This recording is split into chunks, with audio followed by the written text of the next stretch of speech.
aí, né, pessoal, a gente tem já quase finalizando, tem algumas dúvidas que a gente, dentro dessa questão da restauração, que são importantes, né?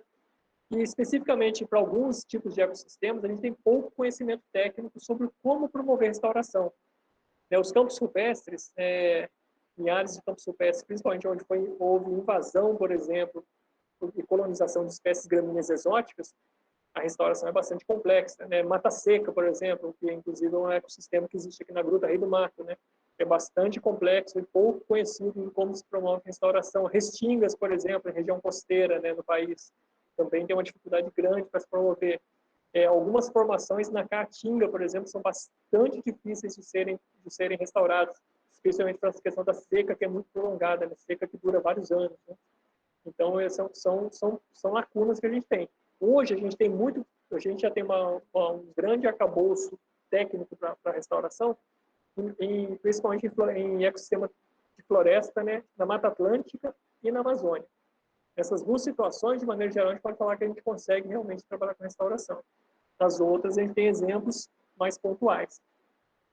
E aí, né, pessoal, a gente tem, então, uma dúvida também forte nessa questão do PRA, né, que é o Programa de Regularização Ambiental, o Planaveg, né, colocar esse Plano Nacional de Recuperação da Vegetação Nativa para rodar realmente, né, e o Conselho Nacional da Vegetação Nativa, que é quem tem que fazer isso.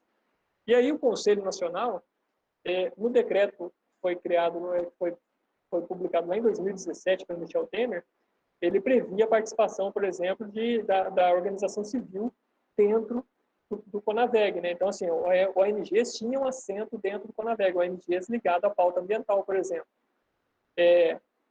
O governo atual, no final do ano passado, ele publicou um decreto destituindo toda aquela constituição que tinha o Conaveg e criou uma nova constituição. São o quê? 6 ou 7 ministérios do governo federal que têm assento dentro do Conaveg.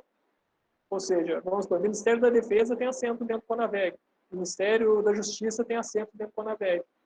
O que esse pessoal entende de restauração? O que esse pessoal entende de conservação? O que esse pessoal entende do que a gente tem que fazer para realmente promover a conservação da biodiversidade? Então, a gente teve um grande atraso nesse sentido. Até eu tenho um conhecido meu, um colega meu, que ele é da TNC e ele fazia parte, ele era um suplente do Conaveg no conselho anterior. E com essa mudança de composição do conselho, né, e a exoneração de todos aqueles conselheiros anteriores, ele falou assim, o conselho está parado. O Conaveg não teve uma reunião sequer. Ou seja, a pauta nossa da restauração está extremamente enfraquecida nesse momento. E essa situação do Conaveg enfraquece, inclusive, a estruturação de uma possível cadeia da restauração. Né? É uma cadeia realmente que leva ali a questão de insumos, a questão de serviços, né? O material genético, né? Especialmente as espécies que são necessárias para promover a restauração. Então, a gente tem essa cadeia toda enfraquecida atualmente por conta dessa questão do Conaveg, que não atua realmente. Né? O Conaveg, né, e o Ministério do Meio Ambiente que não dá esse apoio. Né? Bom, o cenário realmente, né, pessoal, assim, não é dos melhores quando a gente pensa nessa questão da restauração ecológica no Brasil. Né? As perspectivas nossas, né, não são favoráveis. Né? A gente tem metas ambiciosas para serem cumpridas, porém a gente não tem realmente, a lição de casa não está sendo feita para que a gente consiga realmente atingir esse resultado. Né? Bom, eu deixo aqui meu e-mail, né, que pode ser que tenha alguém aí tem algumas pessoas que não são daqui de Sete Lagoas, né, ou não são alunos da universidade, né, então eu deixo esse e-mail aí, sim, o meu e-mail da institucional, né, quem tiver alguma dúvida, ou se não quiser mandar alguma pergunta agora na sequência, né, mas se quiser mandar alguma dúvida depois, a gente está à disposição para conversar sobre essa questão da restauração. Né. E também gostaria de só agradecer também antes aí, Jonathan, os alunos também, né, que eu vi que tem vários alunos que estão presentes, né, fico satisfeito que vocês estejam presentes nesse evento e também aproveitem os próximos dias que tem temas bastante interessantes aí na Semana de Meio Ambiente. Obrigado. Maravilha. Ô, professor, eu gostaria de fazer só uma pontuação bem interessante, até mesmo utilizando o nosso exemplo local aqui dentro, no Monumento Natural Estadual Gruta Rei do Mato, nós temos uma atuação bem significativa de duas entidades. A primeira é o setor da mineração, ela tem essa atuação com a restauração da mata nativa, e nós temos também, é importante ressaltar, uma presença bem atuante da ONG WWF, que inclusive está fazendo parte dessa nossa programação da Semana Mundial do Meio Ambiente também. E aproveitando esse gancho, o Wagner Moreira pergunta, professor, se há diferença quando nós falamos recuperação e restauração. Tem alguma diferença nesse sentido? Pô, o Wagner deve ser o Wagner aluno nosso, né? Bom, com certeza tem uma, assim, recuperação de áreas degradadas, é o termo RAD, né? Na verdade, ele é um termo assim, mais genérico de quando a gente se refere à recuperação de uma área que está degradada, né? Ou seja, quando se fala em recuperação de área degradada, a gente pode estar falando assim de um plantio de eucalipto, ou a gente pode estar falando da condução de regeneração natural de espécies nativas numa área próxima a um fragmento. Então, tudo isso é recuperação de áreas degradadas. Agora, quando a gente fala em restauração ecológica, né, a gente está especificando que a gente está se preocupando realmente em promover a restauração de biodiversidade, né, ou seja, daquelas espécies que são típicas de um determinado ecossistema de referência, e pensando-se no ecossistema de referência que existia localmente, né, nessa área que está degradada. Beleza? Nós podemos dizer que quando nós falamos em restauração, nós estamos falando especificamente de mata nativa, é isso? A gente pode falar que são áreas que estão degradadas e que o objetivo é promover o retorno de um ecossistema que existia originalmente naquele local. Certo? Então, assim, pode ser uma floresta nativa, mas pode ser, por exemplo, como eu falei, um campo rupestre. Então, aí depende do que existia anteriormente naquele local. Aí a gente tem, por exemplo, essa base nossa de imagens de satélites, por exemplo, que ajuda muito hoje a gente a responder esse tipo de pergunta, né? O que tinha anteriormente no local? A gente consegue, muitas vezes, com imagens de satélites aí mais antigas, verificar que assim, era uma área principalmente a área de transição, né? Para saber se a área era de cerrado, se era uma área de floresta, por exemplo, de Mata Atlântica. Esse tipo de coisa ajuda, esse tipo de recurso que a gente tem hoje ajuda muito a obter essa resposta, para daí sim promover a restauração do ecossistema de referência. Quando se fala na restauração desse ecossistema, professor, hoje em dia, a respeito dos desafios que se encontram, aqui na unidade de conservação, na Gruta Rei do Mato, nós buscamos sempre restaurar ao máximo, levar sempre ao máximo, considerando a biodiversidade que já existia no local. Embora seja um local que já tem uma interferência antrópica muito grande e que já houve uma mistura de biodiversidade muito além daquilo que era de fato o nativo. Mas na hora de promover essa recuperação, nós também observamos que a biodiversidade que era nativa, que era local, às vezes ela tem uma dificuldade muito maior para proliferar e para se desenvolver frente a uma vegetação que talvez nós possamos chamar de invasora. Isso acontece indiferente ao bioma, isso é recorrente, está dentro desses desafios também? Olha, esse é um problema técnico mundial, né?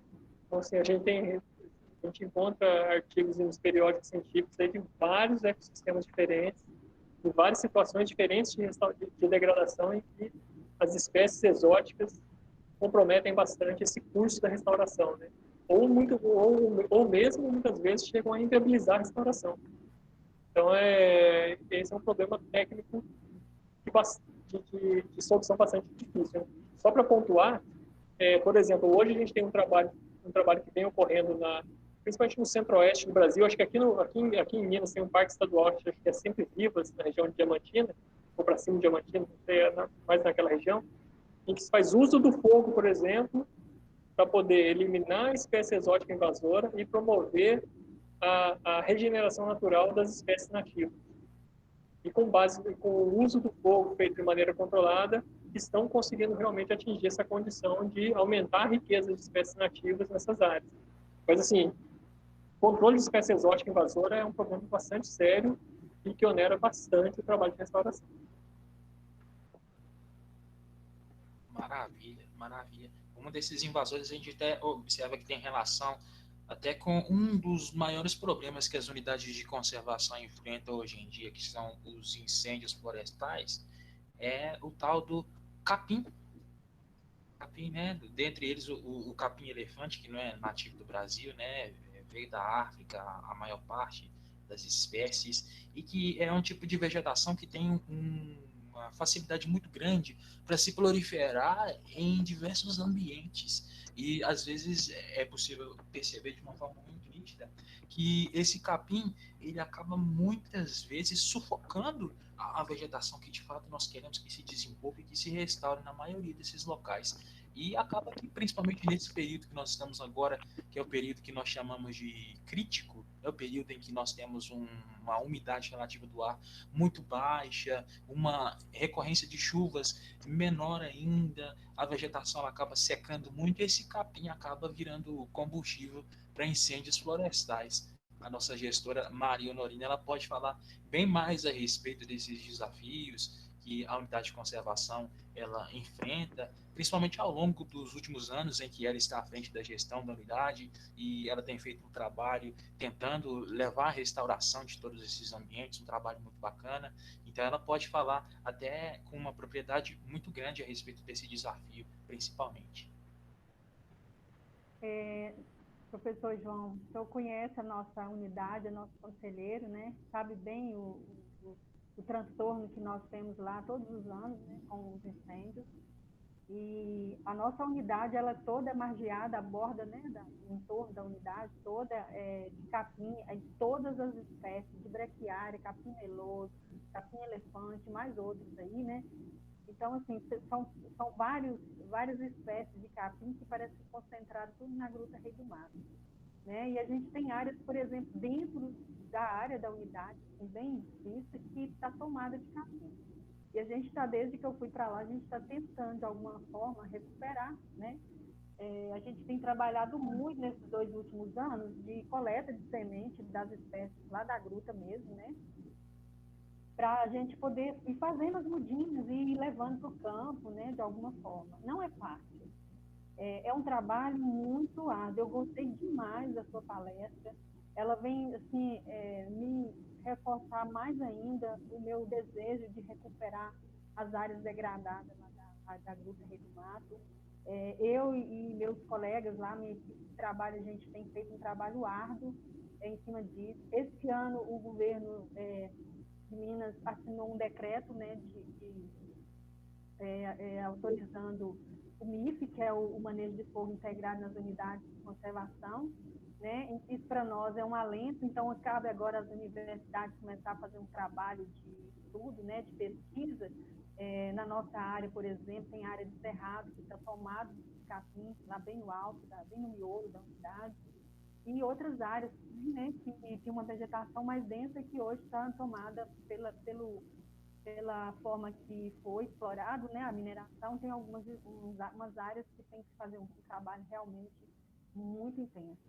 Então, é nesse sentido que eu gostaria de te agradecer pela contribuição, de ter participado com a gente, de ter sido parceiro na criação desse evento, de ter palestrado esse tema tão importante que, para a gente, na atual situação que nós estamos vivendo no nosso país, cada pessoa que se manifesta a favor do meio ambiente, para nós é uma glória, nós que somos da área ambiental, do órgão ambiental, estamos preocupados com o pouco que ainda resta e preocupados também em recuperar o que está né, devastado.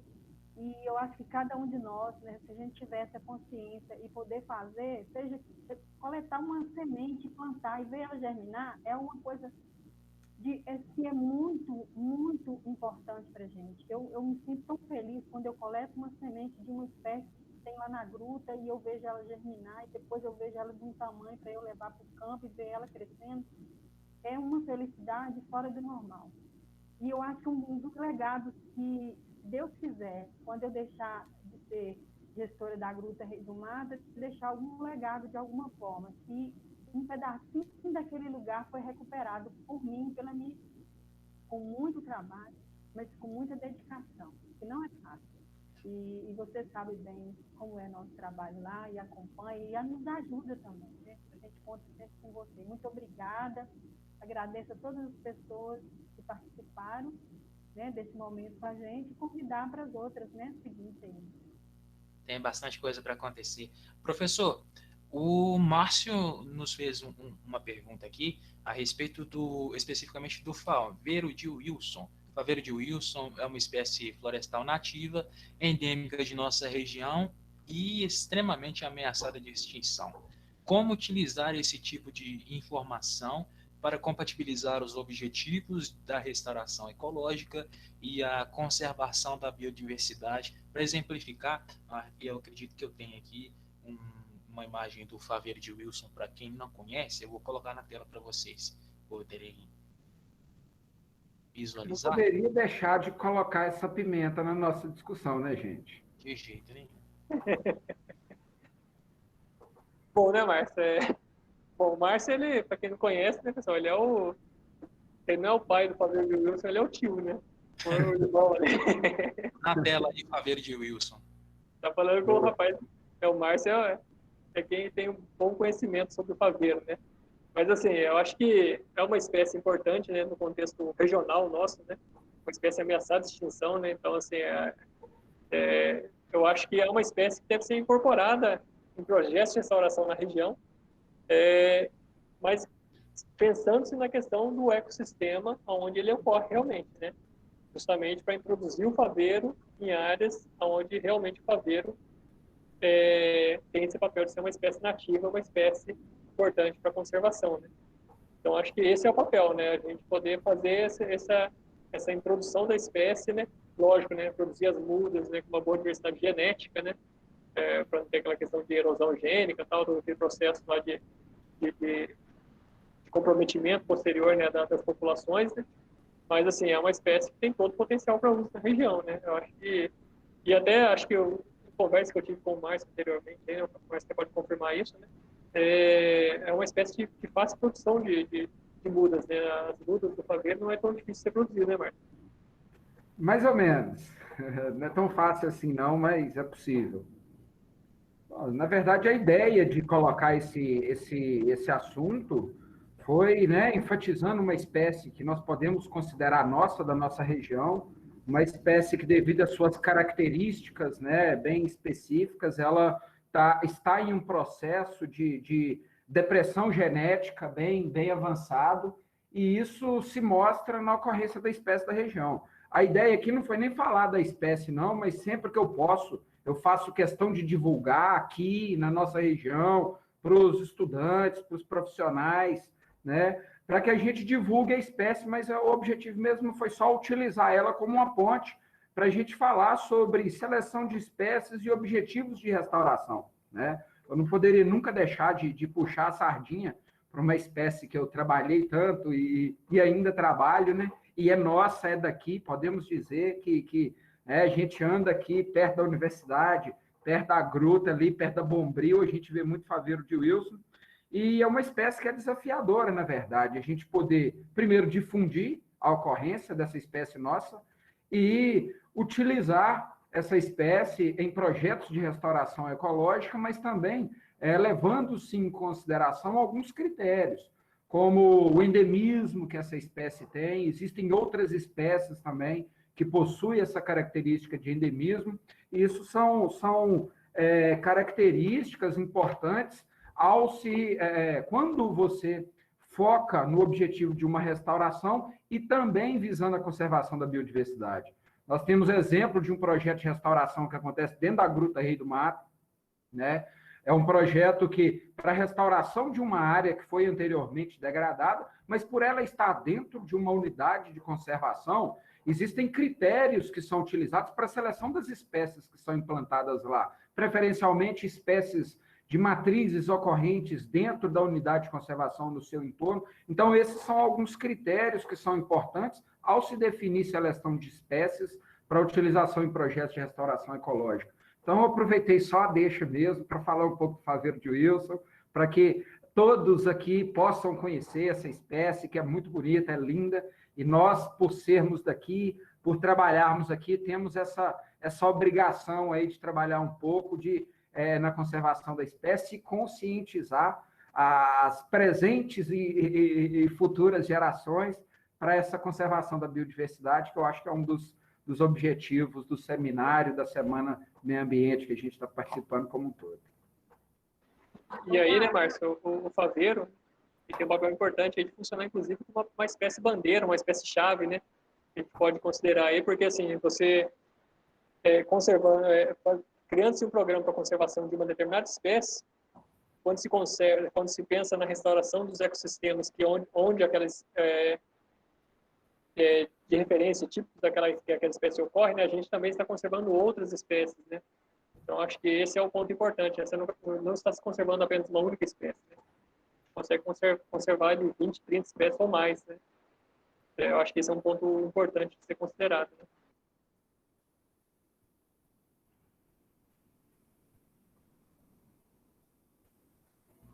Professor, tem uma pergunta bem interessante aqui para nós. Eu, inclusive, vou estender essa pergunta aos colegas do IEF que têm uma capacidade, têm uma experiência muito grande para tratar a respeito do assunto, e nós vamos falar mais a respeito disso especificamente na quarta-feira, que é a respeito de incêndio florestal. A Vitória Mendonça pergunta aqui se existe um modo de proteger uma área de restauração do fogo. E aí? Quando a gente fala em fogo, né? O nome já fala, né? Fogo, né? Mas assim, essa questão dos incêndios é bastante complicada, né? Então, assim, a gente tem um ponto importante que é a questão de educação ambiental, mas principalmente a questão cultural, né?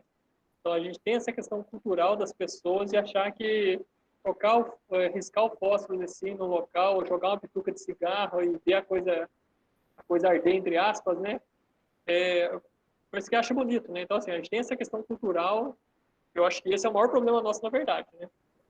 Porque o fogo normalmente ocorre nas áreas nossas, assim, por ação antrópica, de maneira direta, né? Ou seja, são incêndios criminosos. Então, acho que esse é um ponto extremamente complexo de ser combatido, né? E aí, para se controlar o incêndio, né, na verdade, a gente tem que, na verdade, pensar na questão de fazer acero, né, na questão de ter monitoramento dessas áreas, né, e ter equipe de combate a incêndio e coisas desse tipo, né? Infelizmente, os incêndios são um grande inimigo, tanto da conservação, né, quanto da restauração, né? Talvez sejam aí uma das grandes incertezas que a gente tem quando a gente vai implantar um projeto de restauração em uma área onde está, por exemplo, presente espécies gramíneas, né, de rápido crescimento, e aí, rapidamente, a gente tem muito material combustível para ser queimado, né, nessa época agora de meio de ano, né, assim, que é um período de estiagem, né, a gente tem material combustível, né, tem lá o oxigênio, e aí tendo a fonte de calor, né, fica muito fácil de ocorrer, né. Então, acho que o nosso grande problema é cultural, né, em primeiro lugar, né. E aí, como o problema cultural não se resolve em 1, 2 anos, né, é uma coisa de décadas, às vezes, para se resolver, né, ou para se ter uma melhora significativa, então a gente tem esse problema de de ter essa necessidade, então, de realmente ter essas ações de construção de acero, né, e toda essa questão de brigada de incêndio, por aí vai, que é bastante oneroso. Maravilha. Norina, gostaria de fazer alguma observação a respeito do famoso arceiro negro, esse tabu que nós estamos aí tentando enfrentar já há um bom tempo? Bom, o arceiro negro, na verdade, já existe, né? Que é um decreto, né? Que é o que permite fazer queimadas, né? Em algumas áreas, para cultivos, né? Para fazer, né? Fazer alguma cultura, né? Tem o produtor rural e tal. O acero negro, quando a gente chama acero negro, no nosso caso, por exemplo, que a gente tem uma borda de vegetação invasora que está às margens da 040 e da MG, que é faixa de domínio do DR e também da 040, né, do DENIT, que hoje a 040 faz a gestão, a gente poderia fazer, porque o acero que nós temos não impede que o fogo que vem dessas áreas atinja a unidade, né? a pergunta feita aí anteriormente pela Vitória, nós tivemos um exemplo de fogo que atacou uma área que está sendo recuperada ali na 040, uma área de erosão, que foi feito um trabalho assim, muito bem feito por uma empresa que chama GOS Florestal, que contratada pela WWF, que está fazendo esse trabalho lá nesse pedacinho nosso, lá na 040. E aí veio o fogo, eles colocaram fogo no capim lá na 040, ele invadiu toda a área, queimou tudo que estava assim, feito e arrasou, quer dizer, que o que a gente ia conseguir hoje já está assim, num patamar de recuperação inicial, queimou tudo, teve que começar do zero, e aí atrasou tudo, né? Então, isso é muito complicado. Então, o acero negro, na verdade, a gente fazer a queima daquela vegetação antes do acero, né? Queimar ela toda, rebaixar o capim, queimar, para que ele, quando alguém não ter esse material, o combustível que a gente chama, que é o atrativo para o incendiário, né, que gosta de colocar fogo, porque o acero em si, só nós temos, ele não impede o fogo de atingir a umidade. Nunca, nunca. A gente não consegue, todos os anos, ano passado queimou muito. Então, o decreto, na verdade, ele vem proporcionar estudo em áreas de vegetação invasora dentro da unidade, para poder desenvolver espécies nativas que, às vezes, é impedida em função desse material, né, que vai acumulando. E o acero negro é um sonho nosso, nós vamos conseguir fazer, se Deus quiser, com o apoio do DR, né, com da 040, do bombeiro, a equipe nossa, nossos brigadistas, nós vamos preparar nosso plano aí, porque ele é previsto, o acero negro ele já é previsto no decreto anterior, não nesse atual, que é o NIF, que é o manejo, né? É uma coisa diferente da outra. E aí a gente pode fazer o acero negro para evitar que a unidade queime áreas que a gente não queira que queime, né? Todos os anos. Seria isso, né? Então, só para nós finalizarmos agora, não estender muito, 18h30, professor, o Ivan faz uma consideração aqui a respeito da soltura de animais silvestres nas unidades de conservação. Ele observa que os animais silvestres, muitas vezes, eles contribuem para a dispersão de semente e, consequentemente, para a recuperação de áreas degradadas. Qual que é a sua opinião a respeito dessa soltura? Qual que seria a forma adequada de ela acontecer? Ela deve acontecer ou não? Olha, Ivan, é uma coisa, essa questão de soltura de animais não é algo tão simples assim, né? Na verdade, assim, eu não sou especialista em fauna, né? Eu tenho conhecimento técnico para realmente dar uma resposta ali, assim, certeira sobre essa questão, né? Mas, assim, a gente vê bastante coisa falando sobre essa questão de soltura de fauna, e, na verdade, assim, para você fazer a soltura de fauna, você tem que, na verdade, primeiro ter um diagnóstico das espécies que estão presentes naquele ecossistema, das populações de outras espécies de fauna que já existem ali, até para saber se realmente a soltura de determinada espécie não vai gerar algum tipo de processo de alteração da teia trófica dentro daquele ecossistema onde está sendo produzida essa espécie, essa espécie, mesmo que às vezes seja uma espécie, um animal que exista naquele local, né, de uma espécie que existe naquele local, a gente tem a questão às vezes das populações, né, e eu acho que não é algo tão simples de ser feito, né?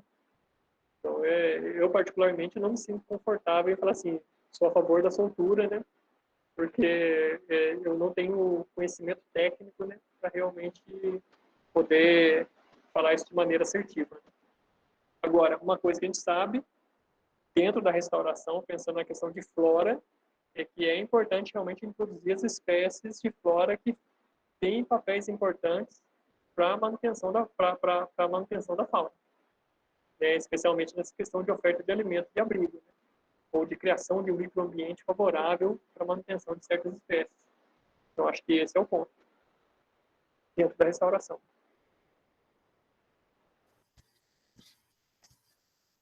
Então, para nós finalizarmos, por gentileza, gostaria das considerações do nosso supervisor regional, Márcio, por gentileza.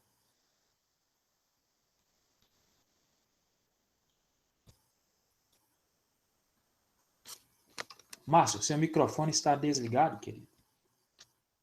Isso. Verdade, desculpem pela falha. Bom, gente, eu estou muito satisfeito com a temática que foi abordada aqui hoje. Consegui plantar mais uma sementinha do meu faveiro de Wilson, né? E eu acho que é um tema super importante, super atual e que toda semana do meio ambiente deveria abordar, né? Então, está de parabéns o FSJ, o professor João Carlos, né, equipe da Gruta. Eu acho que tivemos aí um pico de aproximadamente 46, 47 pessoas, né, nesse dia de hoje do evento. Eu acho que é muito bom. Eu acho que teve um alcance muito, muito interessante para a gente.